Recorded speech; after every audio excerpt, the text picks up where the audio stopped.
Keeping rabbit today means either building a hutch or, as a lot of pet enthusiasts do, keep the rabbit in your house with you.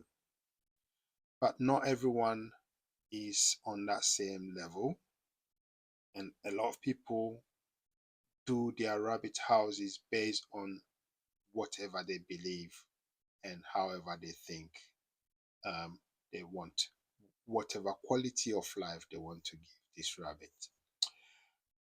I will be speaking from a rabbit farmer's point of view, but we'll be comparing a lot of cages, hatches, and the ideas behind them, so that you have an idea of what you want to get into. If you're just starting, it will help you to make a decision, the sizes of the room, and there is no standard size. um, Everyone is formulating their standard sizes, but the point is we need to give these rabbits as much room as possible, because that will determine their quality of life, and their quality of life will determine their productivity if you're looking at it from the farm aspect of things. This is Rabito Famino. Please subscribe to support the channel, and we will be bringing you a lot more. This is, in fact, one of many videos to come in this series of how to become a better rabbit keeper stroke farmer. So let's go straight into the video and see what we are talking about. So the ideas behind rabbit keeping: people keep the rabbit for as pets, and when you're doing pets you have the time, or when you're doing a homestead where it's a hobby, you have the time to give them all these playful things and provide this for them. But the idea is the same. See this hatch?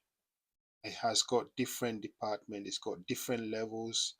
um, you can tell this is a female hatch, and therefore there are levels. If it's got baby and the babies are chasing it, there are levels.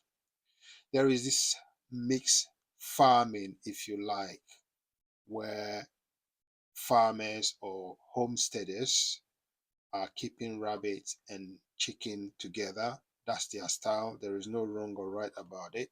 You just have to be aware that the chickens will share their diseases or whatever they've got with the rabbits, i.e., coccidiosis and any other diseases that affect the chicken will affect the rabbit. So if you have a setup like this, my take is then you'll have to vaccinate all of them if you're vaccinating all of them, or if you're giving them regular anti-cocci.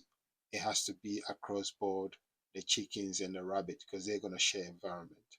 This is a very interesting setup where um, a tot is buried on the ground to simulate the natural environment of rabbits, because in the wild, in their natural environment, they burrow, they dig the ground and then give birth in the ground in order to keep it safe from predators, and also hide them, so that keep them warm or cold depending on what weather it is.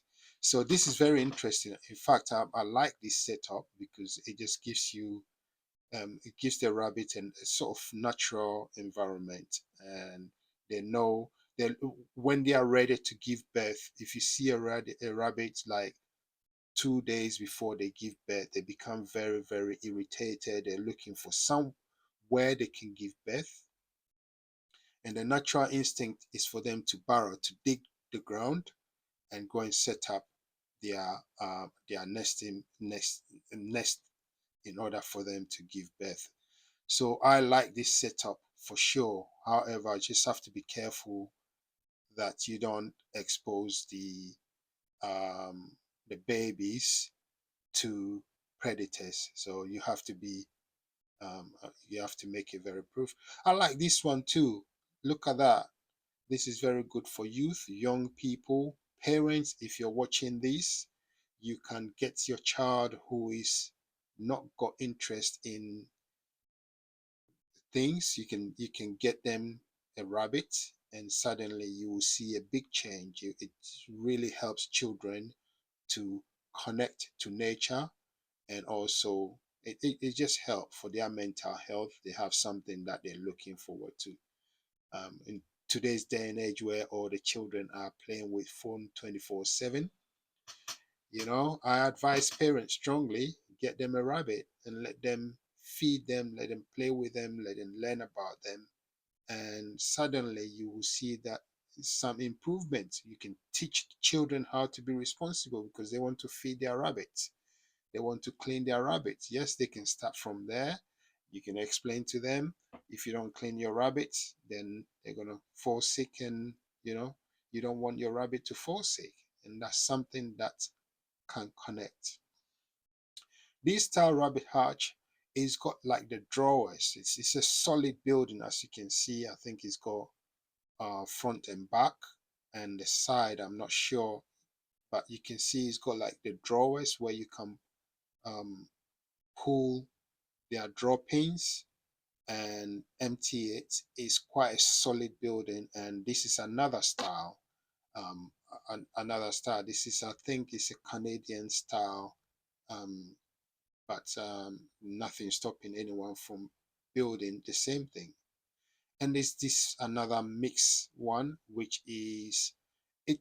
It looks a bit like the rabbits are free range, what they call colony kind of thing, but it's controlled as well, because inside the fenced area, it's got chicken, it's got different cages that will give the rabbits.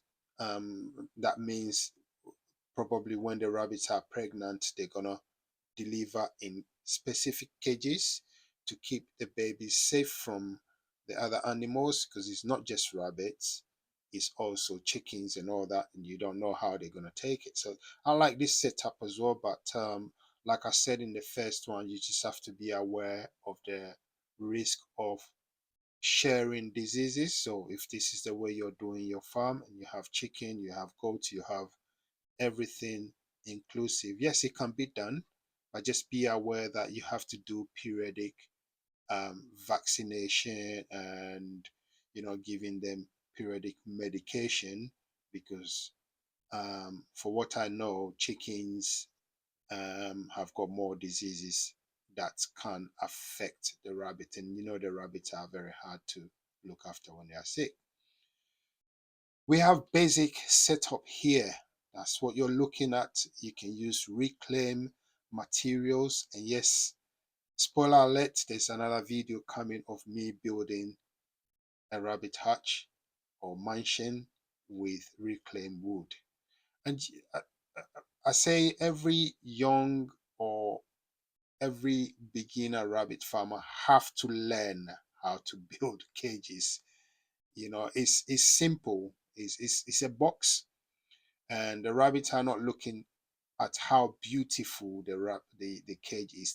They are looking at all they want is comfort, and if you can, a bit more room. The room aspect, I'm gonna hammer on it, because as I said in the beginning, I've expanded some of my rooms, especially for the does, for the females when they give birth, and I will explain in a different video why I've done that. In Africa, we do different kind of buildings. This is a three-tier, and this is our very first rabbit hutch, and as you can see, is a three-tier, and is designed to collect the droppings and stuff, to sort of self-clean. And then we went ahead to build a metallic one.